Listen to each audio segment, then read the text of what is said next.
Hello world, I've got here a couple of samples of Paul McCartney's handwriting from the 1960s. These I screenshotted from sales items. They'd obviously been auctioned off for many thousands of pounds to the highest bidder, as it were. And yeah, let's just get on with it, shall we? Right, so the first sample of these I think is the earliest, and it's him writing to Klaus Forman and saying how he got his address from Astrid, who was the girl that they hung around with a lot in Hamburg, was Stu Sutcliffe's girlfriend.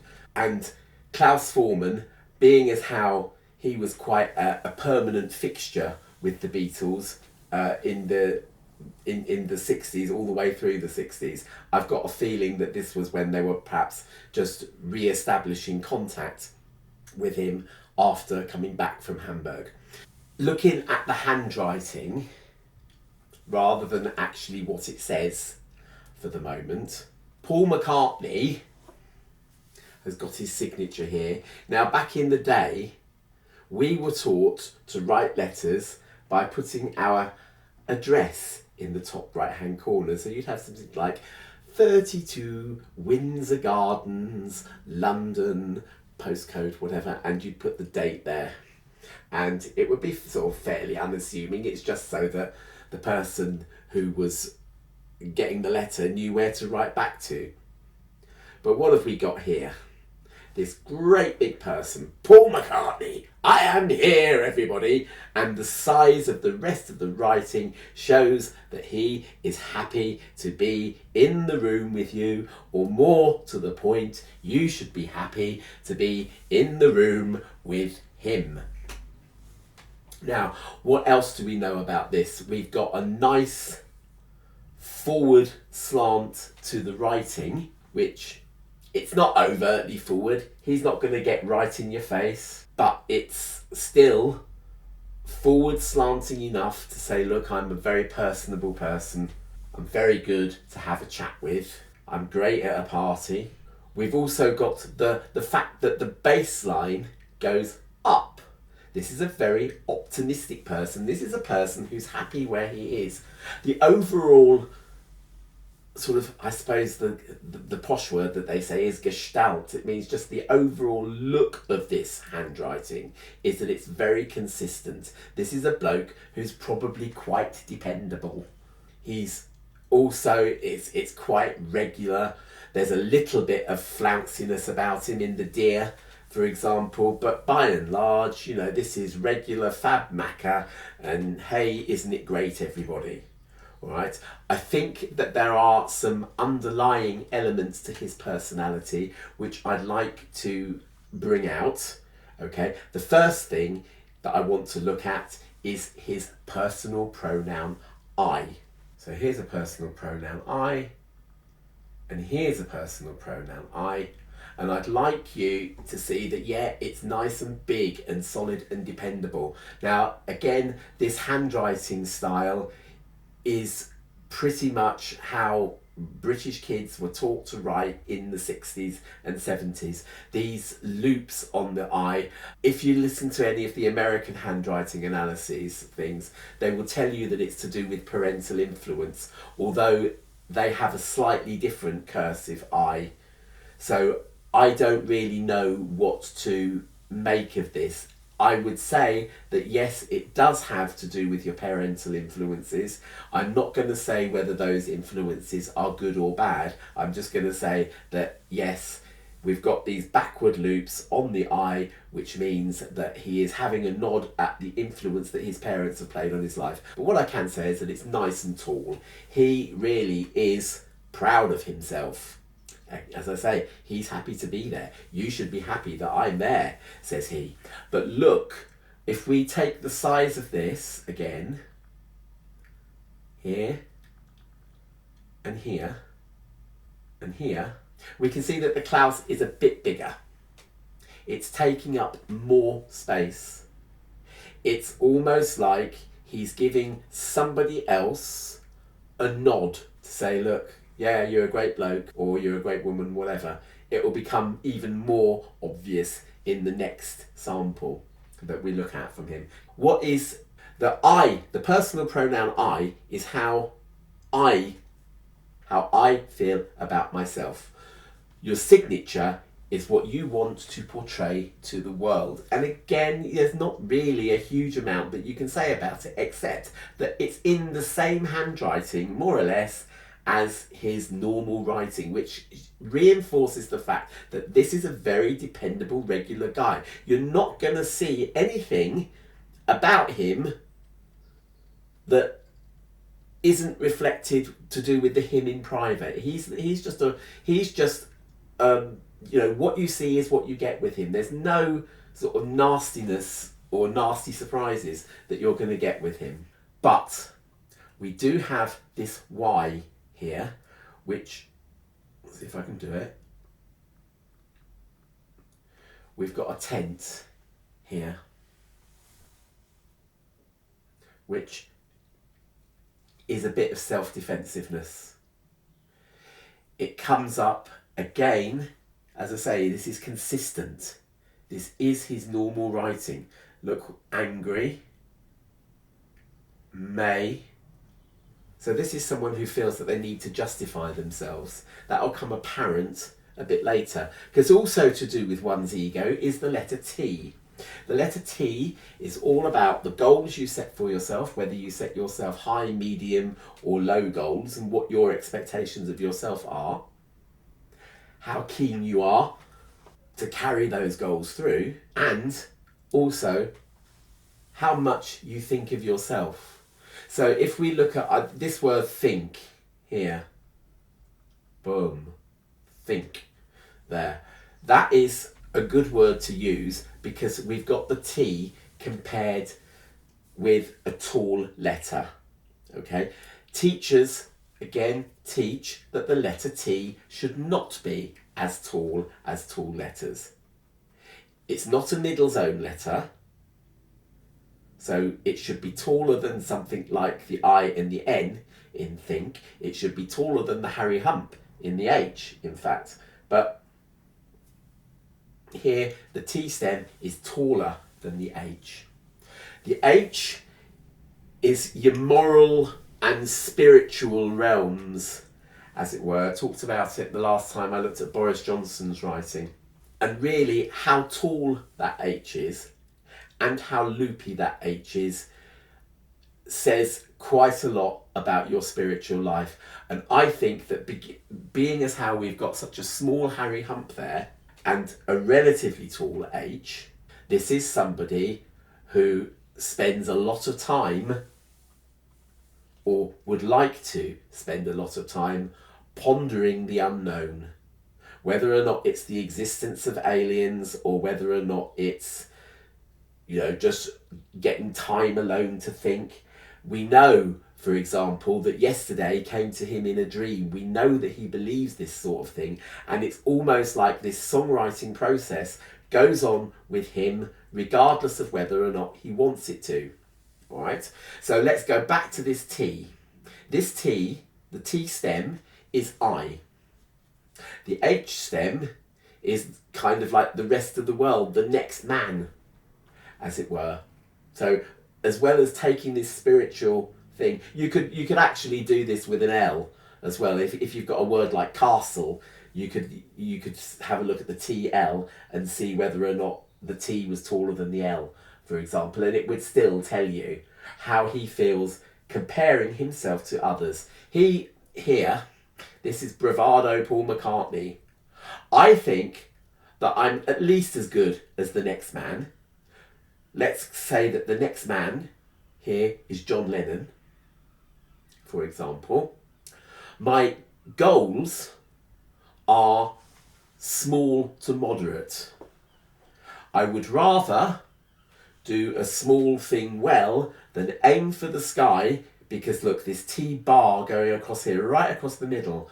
I'd rather just do something that is, small to moderate. Look at not B. That's a low T bar there. So his expectations and the goals that he wants to achieve are low to middle. And I'd rather do something small well than try and bite off something huge that I can't do and fail. We have this pretty long T-bar in the word think. Here it is, crossing through the H. Now, there's something about that I don't like. Because the H is the spiritual letter, I just wonder whether or not Paul McCartney's urge to get on, his enthusiasm there, look, his nice enthusiastic T-bar there, nice enthusiastic T-bar in 2, nice enthusiastic T-bar even pointing up in wrote, for example, really optimistic, really want to get on, but there are clashes. Whether that's a clash with the next man, or whether that is a clash with the spiritual side, that my need to get on is taking precedence over my ability to sit and listen to my spiritual thoughts, to kind of, listen to the outer realms, as it were. As I say, yesterday came to Paul McCartney in a dream. I get the feeling that because Harry Hump is quite small here, that he feels that he is a very small person in a very big universe. The letter I here, back to normal, the dot on the I is really quite important because it goes to the right here, which suggests a certain amount of impatience, an impatience to get on, although it's not consistent here. With has got a dot that is to the left. Again has a dot that is more or less right. Astrid has a dot that is more or less on target. So yeah, and they're high dots though.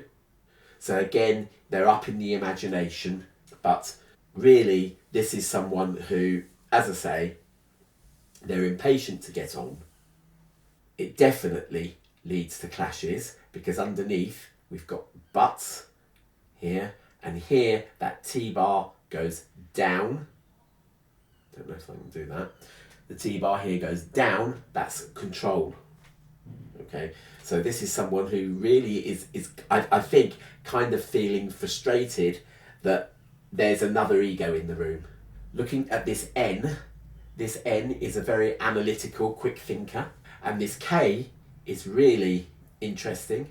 This is again to do with the creative. Our lovely loops here on the L here show creativity. Right, look at them. Klaus, hello.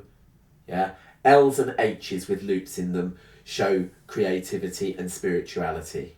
Right, they're positive things to have in your writing. However, there's a little bit here that says he's not actually sure. All right, the point of your K should touch the stem of the K. It doesn't here. This indicates that his creativity is not always appreciated. And in fact, looking at Klaus, now Kenny Everett had this in his signature as well. Look how the point actually goes past the stem here and then kicks out towards the end. Right? This is someone whose creativity is likely to backfire. He is aware that he is not going to please everybody all the time.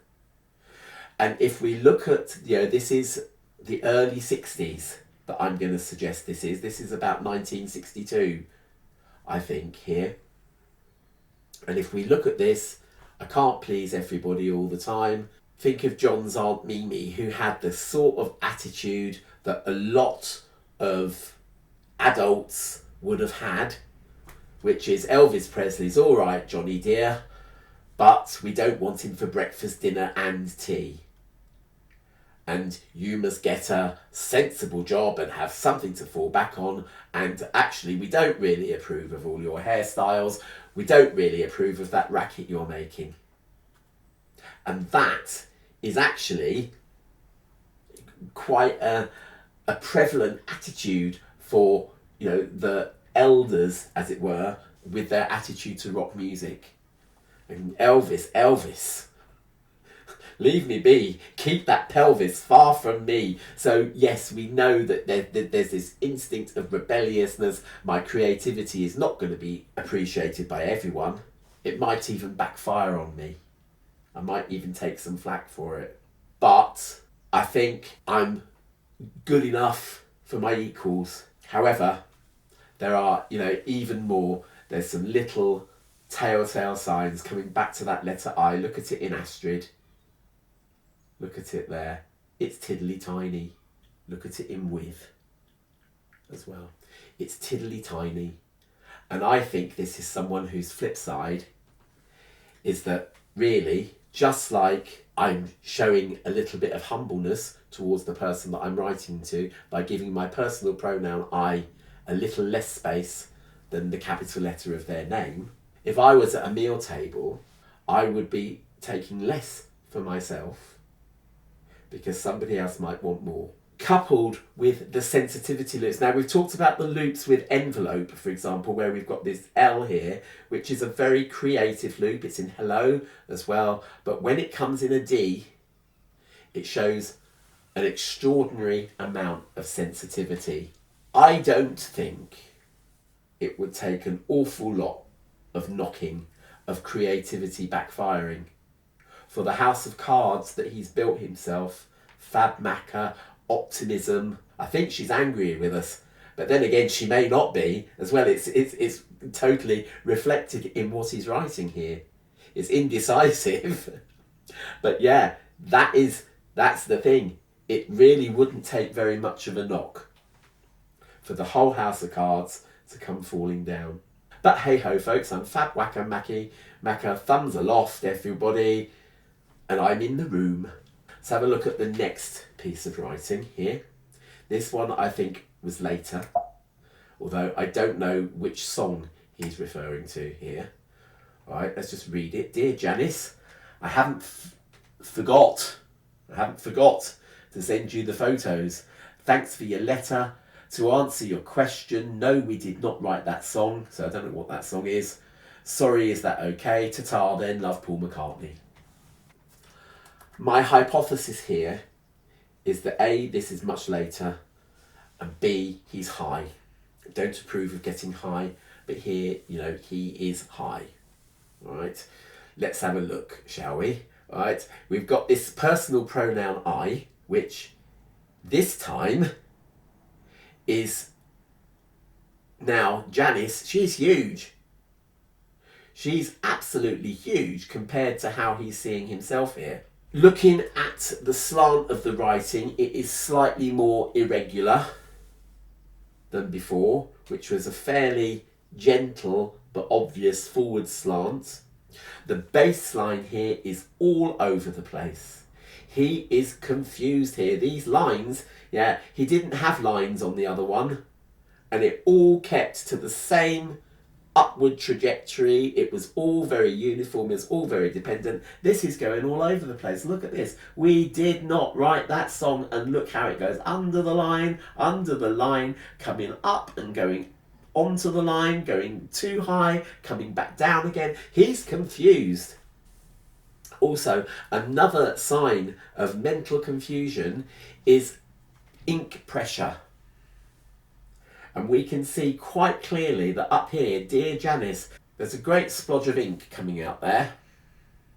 It's much heavier than here, where it's lighter. Down here, ta-ta then. And it's very, very light there. Round here, the word question, he's even getting his letters confused here. That is not a Q. Sorry, it isn't. It's not a Q. And then the ink is coming splodging out here because he's going too hard again. And it's an indicator of general confusion. And looking at words like answer, for example. Now, it's always, I need to tell you a story. When I was teaching, one of my absolute fears was that I would tell somebody to write neatly at the bottom of their thing, and then I would make a mistake myself and have to cross it out. It happened, folks, because it's how our brain kind of influences the movements that we're making on the paper. And if I'm thinking, oh my God, I better not make a mistake here, I better make sure all my letters are beautiful as well, and then suddenly I make a mistake. When I think of this word answer, actually, you can't see any of the letters there. To answer your question thing here, and you know what, I really cannot be bothered. I would hesitate to guess the substance. I don't really want to be honest, but I would say it's mild. It's still happy Paul McCartney, look, love, and this great big line here that perhaps is in the wrong place, because normally the line would go under our name if we were putting one, but it's love anyway. Paul McCartney, our surname here is not getting a capital, by the way, make of that what you will. And here we've got these crosses, which again are fainter, heavier, fainter, heavier. It's just a generally much more confused piece of writing. Paul McCartney also knows from our last piece of work where to put an apostrophe. So if we haven't got one in haven't here, and I don't even think that Paul McCartney would say I haven't forgot. I know it's a different dialect from my southern dialect, but his mother took great pains to kind of take the Liverpudlian out of him. It's what people did back in the day. That, you know, there were a lot of people that were trying to emulate this southern London RP received pronunciation, because they thought it would sort of stand them better in life if they didn't have, you know, a very thick accent, and if their grammar was correct. And I'm sure that Paul McCartney even now wouldn't say I haven't forgot to send without an apostrophe, even though he's being quite informal in both these situations here. I think that he wouldn't have made those mistakes had he not been, you know, slightly out of it when he wrote that letter. And that, folks, is where I'm going to leave it today. I hope you're finding these handwriting analysis videos interesting. As I say, I made some a few years ago, and I've just sort of picked up the bug again because I've seen a few channels on YouTube. I'll put one or two of them down in the description so you can actually follow it up if you are so inclined to do so. Okay, remember to like, subscribe, share if you dare, consider a super thanks down below, and I will see you in the next video. See you later. Bye bye.